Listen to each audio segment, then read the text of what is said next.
తిరిగి BCN news కి స్వాగతం. 2047 నాటికి వికసిత్ భారత్ లక్ష్యాన్ని చేరుకోవడమే ధ్యేయంగా కేంద్ర ఆర్థిక మంత్రి నిర్మలా సీతారామన్ ప్రవేశపెట్టిన బడ్జెట్ ఉందని కేంద్ర ఉక్కు భారీ పరిశ్రమల శాఖ సహాయ మంత్రి భూపతిరాజు శ్రీనివాస్ వర్మ కొనియాడారు. మౌలిక సదుపాయాల కల్పన, ఉపాధి వృద్ధికి ఈ బడ్జెట్లో అత్యంత ప్రాధాన్యతనిచ్చారని ఆయన పేర్కొన్నారు. భీమవరంలోని బీజేపీ కార్యాలయంలో ఆయన మీడియా సమావేశంలో మాట్లాడుతూ ప్రపంచ ఆర్థిక వ్యవస్థలో అనిశ్చితి ఉన్నప్పటికీ భారత ఆర్థిక లోటును 4.4% నుండి 4.3%కి తగ్గించి దేశాన్ని పటిష్ట స్థితిలో నిలబెట్టారని, మౌలిక సదుపాయాల కల్పన కోసం 12.2 లక్షల కోట్ల క్యాపిటల్ ఎక్స్పెండిచర్ కేటాయించడం ద్వారా దేశవ్యాప్తంగా ఉపాధి అవకాశాలు మెరుగుపడతాయని అన్నారు. ఏప్రిల్ 1 నుండి అమల్లోకి రానున్న వివిజీ రామ్జీ పథకానికి 95,000 కోట్లు, ప్రస్తుత ఎన్ఆర్జీఎస్ పనుల కోసం 30,000 కోట్లు కేటాయించినట్టు వెల్లడించారు. కేంద్ర ప్రభుత్వం ప్రవేశపెట్టిన 2026 బడ్జెట్ దేశ అభివృద్ధికి బలమైన పునాది వేస్తుందని కేంద్ర మంత్రి శ్రీనివాస్ వర్మ పేర్కొన్నారు. కేంద్ర బడ్జెట్లో ఆంధ్రప్రదేశ్ రాష్ట్ర అభివృద్ధికి కేంద్రం పూర్తి మద్దతు ప్రకటించిందని తెలియజేశారు. రాష్ట్ర రాజధాని అమరావతి నిర్మాణానికి, పోలవరం ప్రాజెక్టు పూర్తికి భారీ నిధులు కేటాయింపులు చేశారని అన్నారు. హైదరాబాద్ బెంగళూరు, హైదరాబాద్ చెన్నై, బెంగళూరు చెన్నై కారిడార్లు ఏపీ మీదుగా వెళ్లడం వల్ల రాష్ట్ర నగరాల మధ్య కనెక్టివిటీ పెరుగుతుందని అన్నారు. దేశవ్యాప్తంగా ఎంపిక చేసిన 7 నగరాల్లో విశాఖపట్నాన్ని సిటీ ఎకనామిక్ రీజియన్ గా గుర్తించడం వల్ల రాబోయే 5 ఏళ్లలో ఏడాదికి 1000 కోట్ల చొప్పున మొత్తం 5,000 కోట్లు విశాఖ అభివృద్ధికి ఖర్చు చేయనున్నట్టు ఆయన తెలియజేశారు. ప్రజాకర్షణ పథకాల గురించి పెద్దగా ప్రస్తావన లేకుండా ఏదైతే దీర్ఘకాలిక ప్రయోజనాలను దృష్టిలో పెట్టుకుని ఏదైతే మోడీ గారు, భారత ప్రధానమంత్రి నరేంద్ర మోడీ గారు తలపెట్టినటువంటి 2047 వికసిత్ భారత్ ఏదైతే ఉన్నదో, వికసిత్ భారత్ లక్ష్యంగా బడ్జెట్ ప్రవేశపెట్టబడింది అనేటువంటి విషయాన్ని సందర్భంగా మీ అందరికీ కూడా తెలియజేయండి. పెద్ద ఎత్తున అనేక లక్ష్యాలను నిర్దేశించుకోవడం ద్వారా పెద్ద ఎత్తున దేశంలో యువతకు ఉపాధి అవకాశాలను కల్పించడమే లక్ష్యం. భారతదేశాన్ని రాబోయేటువంటి రోజుల్లో ఏదైతే ఒక బలమైనటువంటి దేశంగా తయారు చేయాలనేటువంటి ఒక ఆలోచనలో భాగంగా ఇది ప్రవేశపెట్టబడింది అనేటువంటి విషయాన్ని ఈ సందర్భంగా తెలియజేస్తూ ఉన్నా. ఏదైతే భారత యొక్క జీడిపిలో ఏదైతే ఆర్థిక లోటు ఉందో ఆ ఆర్థిక లోటుని 4.4% నుండి 4.3%కి తగ్గించడం జరిగింది. ఇదొక చారిత్రాత్మకమైనటువంటి అంశం అనేటువంటి విషయాన్ని ఈ సందర్భంగా ప్రస్తావిస్తున్నాం. అదేవిధంగా ఏదైతే క్యాపిటల్ ఎక్స్పెండిచర్ ఉన్నదో, గతంలో 11.2 లక్షల కోట్లు క్యాపిటల్ ఎక్స్పెండిచర్ కోసం కేటాయిస్తే ఈసారి 12.2 లక్షల కోట్లని క్యాపిటల్ ఎక్స్పెండిచర్ కోసం బడ్జెట్లో కేటాయింపులు చేయడం జరిగింది. అంటే రాబోయే రోజుల్లో దేశంలో పెద్ద ఎత్తున మౌలిక సదుపాయాల అభివృద్ధికి పెద్ద ఎత్తున ప్రోత్సహించడం ద్వారా ఈ దేశంలో యువతకు ఉపాధి అవకాశాలు పెంచాలనేటువంటి ఒక సంకల్పంతో బడ్జెట్లో ఈ క్యాపిటల్ ఎక్స్పెండిచర్ యొక్క కేటాయింపుల్ని పెంచడం జరిగింది అనేటువంటి విషయాన్ని సందర్భంగా మీరు అందరూ కూడా గ్రహించాలనేటువంటి విషయాన్ని సందర్భంగా చెప్తాం. అదేవిధంగా దేశాన్ని ఒక అభివృద్ధి పదంలో నడిపించాలి, యువతకు పెద్ద ఎత్తున ప్రోత్సాహకాలు ఇవ్వాలి. భారతదేశ ప్రధానమంత్రిగా నరేంద్ర మోడీ గారి బాధ్యతలు స్వీకరించాక మనందరికీ కూడా తెలుసు, ఈ దేశంలో యువత కోసం స్వశక్తితో యువత నిలబడాలనేటువంటి ఒక ఆలోచనతో ప్రతి ఒక్క యువకుడు కూడా ఉద్యోగాన్ని ఆశించడమే కాకుండా జాబ్ క్రియేటర్గా, అంటే ఉద్యోగాలు ఇచ్చేటువంటి వ్యక్తిగా తయారవ్వాలనేటువంటి లక్ష్యంతో భారత ప్రధానమంత్రి గారు ఏదైతే skill India, make in India, startup ఇండియాలు అనేటువంటి పథకాలను ప్రవేశపెట్టి పెద్ద ఎత్తున ఈ దేశంలో యువతకి ఆర్థిక శక్తిని ఇవ్వడంతో పాటు ఈవేళ ఆ 3-4 పథకాల ద్వారా దేశంలో ఒక బలమైనటువంటి యువ పారిశ్రామికవేత్తలు తయారయ్యారనేటువంటి విషయాన్ని ఈ సందర్భంగా చెప్తూ ఉన్నాం. ఎందుకు అంటే ఈవేళ ఏదైతే మేక్ ఇన్ ఇండియా ద్వారా, స్టార్టప్ ఇండియా ద్వారా గతంలో ఏదైతే రక్షణ రంగానికి సంబంధించి పరికరాలు ఏవైతున్నాయో ఈ పరికరాలన్నీ కూడా భారతదేశం విదేశాల నుండి దిగుమతి చేసుకునేటువంటి పరిస్థితి. ఈరోజు భారతదేశంలో ఒక విప్లవాత్మకమైనటువంటి మార్పు, రక్షణ రంగానికి సంబంధించినటువంటి అనేక పరికరాలని, ఎక్విప్మెంట్ ఏదైతే ఉందో వాటిని ఈ make in India, startup India కంపెనీలు తయారు చేయడమే కాకుండా ఈవేళ అనేక లక్షల కోట్ల యొక్క రక్షణ రంగానికి సంబంధించినటువంటి ఉత్పత్తులని, టెక్నాలజీని విదేశాలకి సరఫరా చేస్తుంది అనేటువంటి విషయం ఈవేళ మనందరూ కూడా గర్వపడాలి. యువతలో ఉన్నటువంటి మేధో సంపత్తిని పెద్ద ఎత్తున వెలికి తీయడం ద్వారా, వారికి ఒక ఆర్థిక భరోసా ఇవ్వడం ద్వారా ఇది సాధ్యమైంది అనేటువంటి విషయాన్ని ఈ సందర్భంగా మీ అందరికీ కూడా తెలియజేస్తూ, ఎంఎస్ఎంఈ రంగానికి ఏదైతే ఉందో ఎంఎస్ఎంఈ రంగానికి దాదాపు 40,000 కోట్లని ఈ బడ్జెట్లో కేటాయించడం జరిగిందనేటువంటి విషయాన్ని ఈ సందర్భంగా ప్రస్తావిస్తున్నాం. అదేవిధంగా భారత్ని ఒక సెమీ కండక్టర్స్ హబ్గా తయారు చేయాలనేటువంటి ఆలోచన, దాదాపు 40,000 కోట్లని సెమీ కండక్టర్స్ అభివృద్ధి చేసేటువంటి ఒక హబ్ని తయారు చేయడానికి కేటాయించడం జరిగింది. అదేవిధంగా భారతదేశాన్ని బయోఫార్మా హబ్గా తయారు చేయాలనేటువంటి ఆలోచనతో 10,000 కోట్ల రూపాయలని బయోఫార్మా శక్తి పథకం అనేటువంటి పథకానికి కేటాయించడం జరిగింది అనేటువంటి విషయాన్ని ఈ సందర్భంగా చెప్తున్నాం. విబిజి రామ్జీ పథకం ఏదైతే ఉందో 95,000 కోట్ల రూపాయలు కేటాయించడం జరిగింది. కొంతమంది నాయకులు వేళ ప్రచారం చేస్తూ ఉన్నారు, దుష్ప్రచారం. పార్లమెంట్లో కూడా మాట్లాడారు కొంతమంది వైసీపీకి చెందినటువంటి పార్లమెంట్ సభ్యులు. విబిజి రామ్జీ పథకానికి కేటాయింపులు తగ్గించారు, 30,000 కోట్లు మాత్రమే కేటాయించారు అనేటువంటి విషయాన్ని పార్లమెంట్లో ప్రస్తావించడం జరిగింది. అసలు విబిజి రామ్జీ పథకాన్ని ప్రారంభించినప్పుడే పెద్ద ఎత్తున దేశంలో ఇండు కూటమి ఏదైతే ఉన్నదో వాళ్ళందరూ కూడా ఈ దేశంలో గ్రామీణ ప్రాంతంలో ఉన్నటువంటి కార్మికులకి ఒక దుష్ప్రచారం చేసి భవిష్యత్తులో మీకు ఉపాధి ఉండదు అనేటువంటి అంశాన్ని పెద్ద ఎత్తున ప్రచారం చేయడం జరిగింది. ఇవాళ విబిజి రామ్జీ పథకం ఏదైతే ఉందో మీ అందరికీ కూడా తెలుసు, పాత్రికేయులు పెద్ద ఎత్తున నిధులు దుర్వినియోగం. చాలా రాష్ట్రాల్లో బాధ్యత రాహిత్యం కారణంగా అదొక ఫోటో సెషన్ మాదిరిగా తయారయ్యి రైతు కూలీలకు ఉపాధి కూడా ఇవ్వకుండా నిధులు స్వాహా చేస్తున్నటువంటి సందర్భం మనందరికీ కూడా తెలుసు, ఇది వాస్తవం. అయితే దీన్ని అరికట్టాలనేటువంటి ఆలోచనతో ఏ పని చేశారనేటువంటి ఒక ఆరా కూడా కావాలి, మీ అందరికీ కూడా తెలుసు. ఒక గంట టగటగటగ ఆడించడం, ఫోటోలు తీయడం ఏంటయ్యా చేసేదంటే ఇవాళేమో ఈ తూడు తీసి గట్టును పెడతాడు, లేకపోతే చెట్టు కోసి గట్టును పెడతాడు, మళ్ళీ 3 రోజులు పోయాక అదే కాలంలో అక్కడే మళ్ళీ తీసి లోపలేస్తాడు. ఇది వాస్తవం, నా అనుభవం.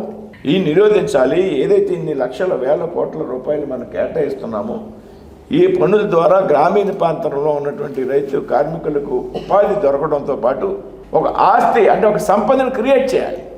ఏం పని చేసావు ఈ డబ్బుతో అంటే అక్కడ పని మన కళకు కనిపించాలి అనేటువంటి ఒక ఆలోచనతో ఈ పథకంలో మార్పులు తీసుకురావడం జరిగింది. ఏదైతే రాష్ట్రాలు బాధ్యత రాహిత్యంగా ఉన్నాయి, చాలా రాష్ట్రాలు బెంగాల్లో సమాధానం చెప్పరు, తమిళనాడులో సమాధానం చెప్పరు, కేరళలో సమాధానం చెప్పరు. అప్పుడు ఆ యొక్క బాధ్యతను కూడా పెంచాలి అనేటువంటి ఆలోచనతో రాష్ట్రాల యొక్క వాటాను కూడా పెంచి ఈ సంవత్సరం 95,000 కోట్లు కేటాయిస్తే 30,000 కోట్లుగా ప్రచారం చేస్తున్నారు. ఇది వాస్తవం కాదు, ఇవాళ చెప్తా ఉన్నాను నేను వైసీపీ నాయకులు. 30,000 కోట్లు కూడా కేటాయించారు 95,000తో పాటు అదనంగా. అది ఎందుకు కేటాయించారంటే విబిజి రామ్జీ పథకం ఏప్రిల్ 1వ తారీఖు నుండి అమల్లోకి రావాలి. అయితే గత నవంబర్ నుండి పెండింగ్ ఉన్నాయి, నవంబర్ నుంచి మార్చి 31 వరకు పెండింగ్ ఉన్నాయి. పేమెంట్స్ ఇవ్వాల్సినవి కానీ జరగవలసిన పనులు కానీ వాటి నిమిత్తం అదనంగా 30,000 కోట్ల రూపాయలు కేటాయిస్తే ఈ 95,000 కోట్ల రూపాయలు పక్కన పెట్టి 30,000 కోట్ల విషయం మాట్లాడుతూ ఉన్నారు. ఇది వాస్తవం కాదనేటువంటి విషయాన్ని సందర్భంగా తెలియజేస్తూ ఉన్నా. అదేవిధంగా నూతన ఆదాయ పన్ను చట్టం, ఇప్పుడు ఉన్నటువంటి ఆదాయ పన్ను చట్టం 1961లో అమల్లోకి వచ్చినటువంటి చట్టం. తర్వాత అనేక మార్పులు చేర్పులు ప్రతి బడ్జెట్ సమయంలో కొన్ని ఓట్లు ఇవ్వడం ద్వారా కొన్ని సవరణ చేయడం జరిగింది. వీటన్నింటినీ కాకుండా ఏప్రిల్ 1, 2026 నుంచి ఒక సరళీకృతమైనటువంటి ఆదాయ పన్ను చట్టాన్ని అమల్లోకి తీసుకురావాలనేటువంటి విషయాన్ని కూడా బడ్జెట్లో ప్రకటించడం జరిగింది. ఇంకో విషయం rare earth and permanent magnet. ఇది నా పోర్ట్ఫోలియోకి సంబంధించినటువంటి విషయం, హెవీ ఇండస్ట్రీస్ శాఖ పరిధిలోకి వచ్చేటువంటి విషయం. Rare earth and permanent magnets REPM. ఇవాళ దేశంలో రక్షణ రంగానికి సంబంధించి అనేక ఉత్పత్తుల తయారీలో కానీ, ఏరోస్పేస్కి సంబంధించినటువంటి విషయాల్లో కానీ, అలా వైద్య రంగంలో కానీ, వైద్య రంగానికి సంబంధించినటువంటి ఎక్విప్మెంట్ తయారు చేసేటువంటి విధానంలో కానీ ఏదైతే పర్మనెంట్ మ్యాగ్నెట్స్ అనేది చాలా కీలకమైనటువంటి పాత్ర పోషిస్తూ వస్తుంది. అయితే ఇందులో 100కి 100% కూడా ఇవాళ మనం చైనా నుండి దిగుమతి చేసుకుంటాం. అయితే భారతదేశంలో అపారమైనటువంటి సముద్ర తీరం ఉండదు. ఈ రేర్ ఎర్త్స్ ఎక్కడ ఉంటాయంటే సముద్ర తీర ప్రాంతంలో ఉంటాయి. వీటిని భారతదేశంలోనే తయారు చేయాలనేటువంటి ఒక ఆలోచనతో గత నవంబర్లోనే కేంద్ర ప్రభుత్వం నిర్ణయం తీసుకుని 7,200 కోట్ల రూపాయలని rare earth and permanent magnet scheme కింద ఖర్చు పెట్టాలని నిర్ణయిస్తే దానికి మన బడ్జెట్లో కేటాయింపులు చేయడం జరిగింది. అంటే ఈ విధంగా అపారమైనటువంటి తీర ప్రాంతం ఉన్నప్పటికీ కూడా దీని తాలూకు లభ్యత ఎక్కడ ఉంటుంది అంటే సముద్ర తీర ప్రాంతంలో ఉంటుంది. కాబట్టి వేట వరకు అటువంటి ప్రయత్నం చేయలేదు. కాబట్టి రాబోయేటువంటి రోజుల్లో భారతదేశంలోనే ఇటువంటి పర్మనెంట్ మ్యాగ్నెట్స్ని తయారు చేసుకోవడం ద్వారా చైనా నుంచి దిగుమతి చేసుకునేటువంటి ఏదైతే ఇవాళ EV వెహికల్స్, ఎలక్ట్రికల్ వెహికల్స్ కీలకమైనటువంటిది మ్యాగ్నెట్. ఇవన్నీ కూడా చైనా నుండి దిగుమతి చేసేటువంటి సిస్టమ్కి మనం తిదిరోకాలు ఇవ్వాలనేటువంటి ఆలోచనతో ఇవాళ ఈ నిర్ణయం తీసుకోవడం జరిగింది. అదేవిధంగా బడ్జెట్లో కొన్ని అరుదైనటువంటి వ్యాధులు అవుతున్న క్యాన్సర్లు కానీ ఎంతకన్నా తీవ్రమైనటువంటి అనేక అంశాలకు సంబంధించినటువంటి 17 రకాల ప్రాణ రక్షణకు సంబంధించిన మందులు ఏవైతున్నాయో దాని మీద పూర్తిగా కస్టమ్స్ డ్యూటీని మినహాయించినది. భారతదేశంలో నరేంద్ర మోడీ గారు బాధ్యతలు స్వీకరించాక భారత ప్రధానమంత్రిగా దేశంలో ప్రజలందరికీ ఆరోగ్య భద్రత ఇవ్వాలనేటువంటి అంశంతో ఆయుష్మాన్ భారత్ యొక్క పథకాన్ని అమల్లోకి తీసుకురావడం జరిగింది. ఏదో అయినటువంటి వేళ ప్రాణాంతకమైనటువంటి 17 రకాల మందుల మీద ఏదైతే కస్టమ్స్ డ్యూటీ మినహాయించడం ద్వారా ఆయుష్మాన్ భారత్ పథకానికి మరింత బలం చేకూర్చే విధంగా ఉందనేటువంటి విషయాన్ని సందర్భంగా తెలియజేస్తూ ఉన్నా. భారతదేశంలో 7 హై స్పీడ్ రైల్వే కారిడార్స్ని అభివృద్ధి చేయాలని కేంద్ర ప్రభుత్వం నిర్ణయం చేస్తే అందులో 3 కారిడార్లు ఆంధ్రప్రదేశ్ మీదుగా వెళ్ళబోతూ ఉన్నాయనేటువంటి విషయాన్ని కూడా ఈ సందర్భంగా నేను గుర్తు చేస్తూ ఉన్నా.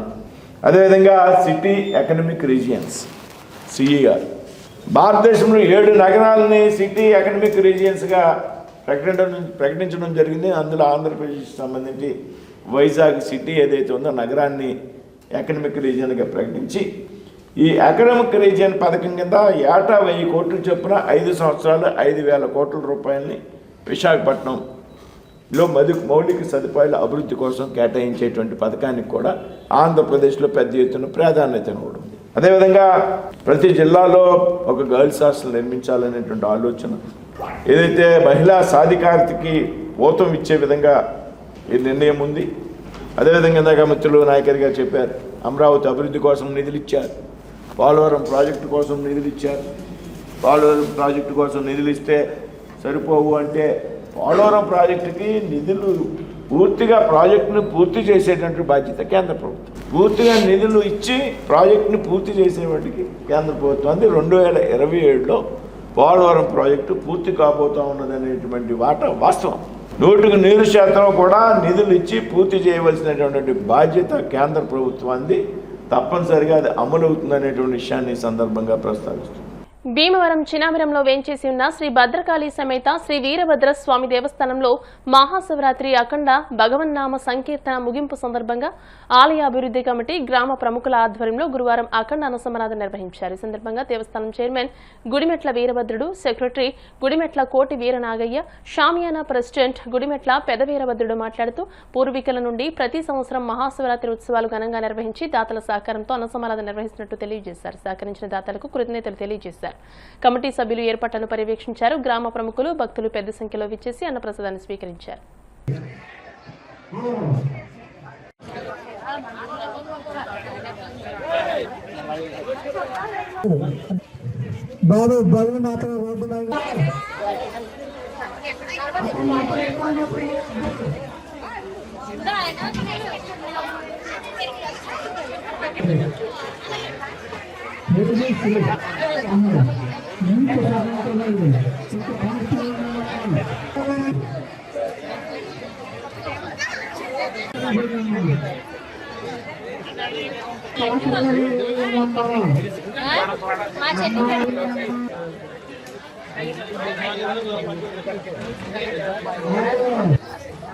భద్రకాళి సమేత శ్రీ మహాగణాధిపతి నమః.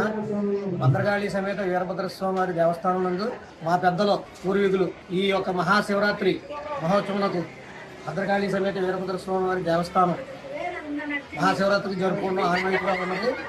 స్వామివారి కరుణా కటాక్షాలతోటి మా గ్రామం, మా యొక్క ప్రజలందరినీ కూడా చల్లని జీవులతో ఆయన అందిస్తున్నారు. ఇది గత 56 సంవత్సరాలుగా గుడి పునర్నిర్మాణం, పాత గుడి 56 సంవత్సరాలు అయింది.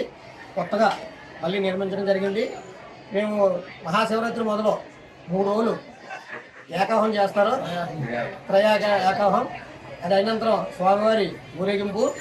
5వ రోజు అన్న సమారాధన జరుగుతుంది.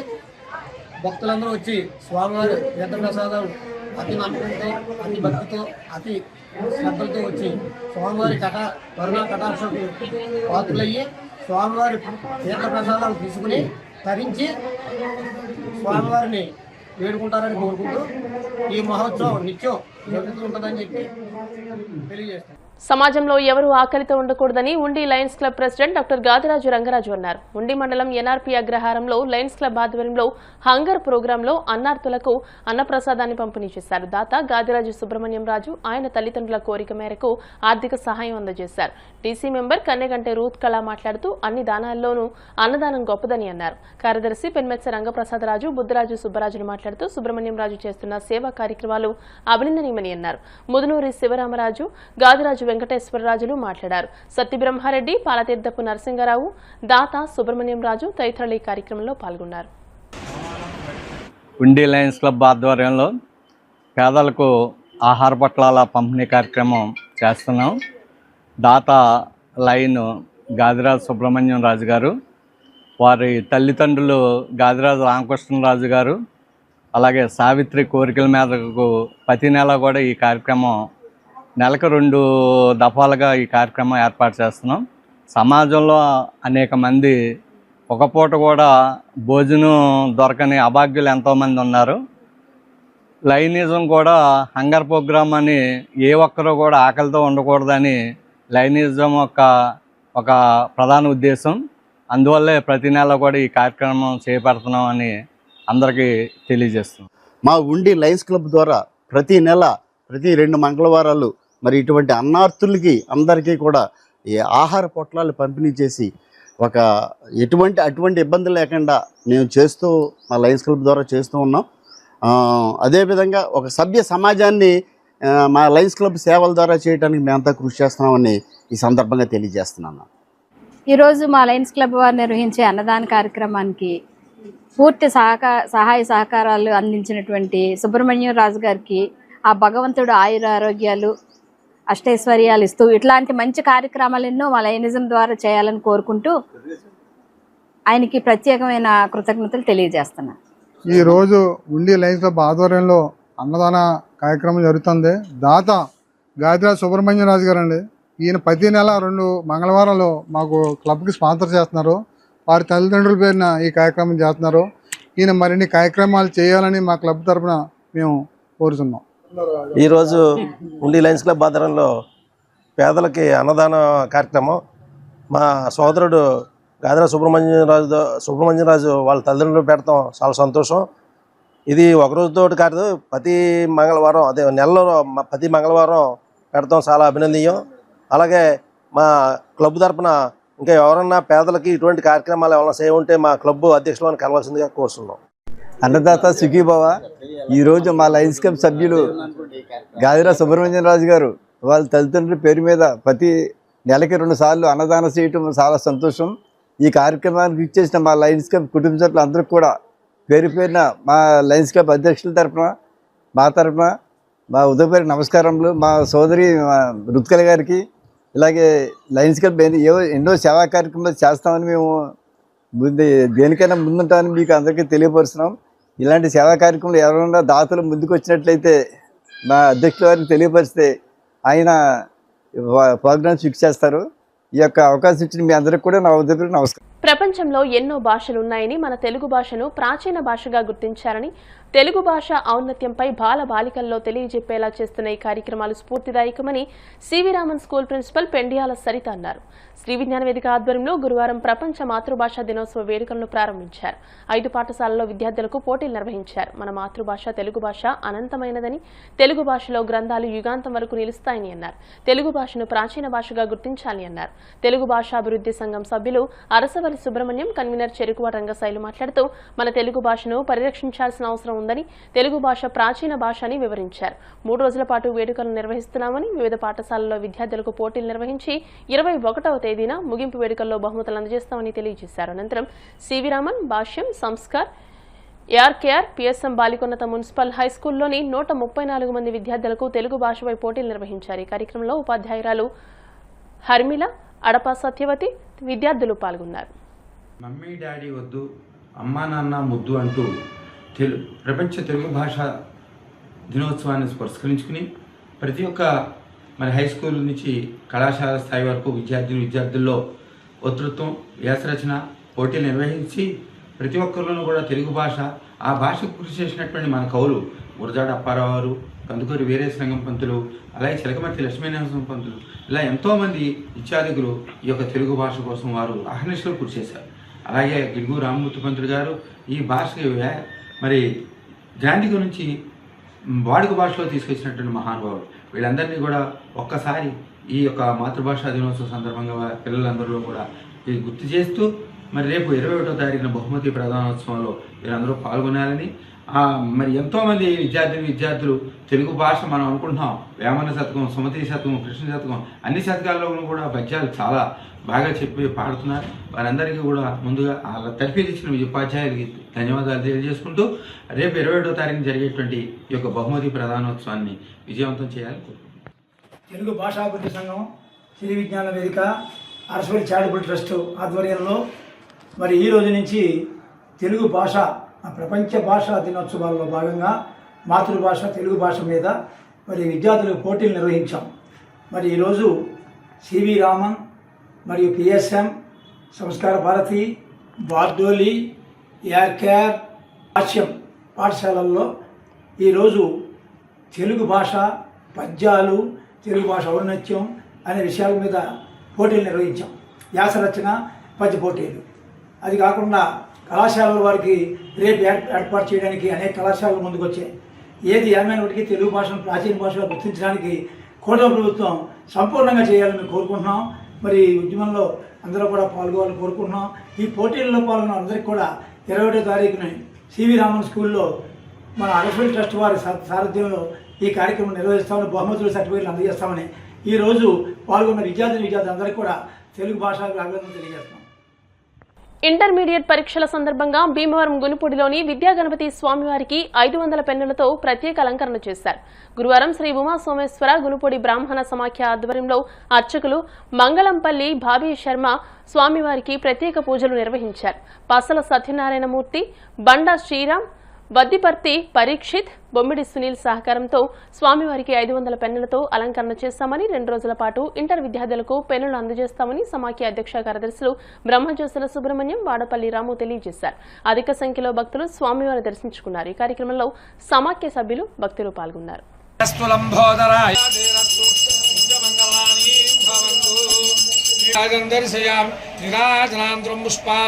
వార్తలు ముగించే ముందు ముఖ్యాంశాలు మరోసారి. త్వరలో NH216 Narsapuram bypass road Vashishtha వారధి నిర్మాణ పనులు ప్రారంభిస్తాం. NH216 4 వరుసల రహదారిగా అభివృద్ధికి అధికారులు అంగీకారం. కేంద్ర మంత్రి శ్రీనివాస వర్మ. లబ్ధిదారులకు భరోసా, సీఎం రిలీఫ్ ఫండ్. 33 మందికి 15 లక్షల రూపాయల ముఖ్యమంత్రి సహాయ నిధి చెక్కులు అందజేసిన టీడీపీ పొలిట్ బ్యూరో సభ్యురాలు సీతారామలక్ష్మి. ఛత్రపతి శివాజీ మహారాజ్ జయంతి సందర్భంగా భీమవరంలో మరాఠీ సంఘం ఆధ్వర్యంలో ర్యాలీ. ముఖ్య అతిథిగా పాల్గొన్న డీఎస్పీ రఘువీర్ విష్ణు. జేఈఈ మెయిన్స్ 2026 ఫలితాలలో ప్రతిభ కనబరిచిన భీమవరం తిరుమల విద్యా సంస్థ విద్యార్థులను అభినందించిన కేంద్ర మంత్రి భూపతిరాజు శ్రీనివాస వర్మ. ఈ వార్తలు ఇంతటితో సమాప్తం. మరిన్ని వార్తల కోసం BCN digital YouTube channel, Facebook page ని ఫాలో అవ్వండి. అప్డేటెడ్ వార్తల కోసం ప్లీజ్ సబ్స్క్రైబ్.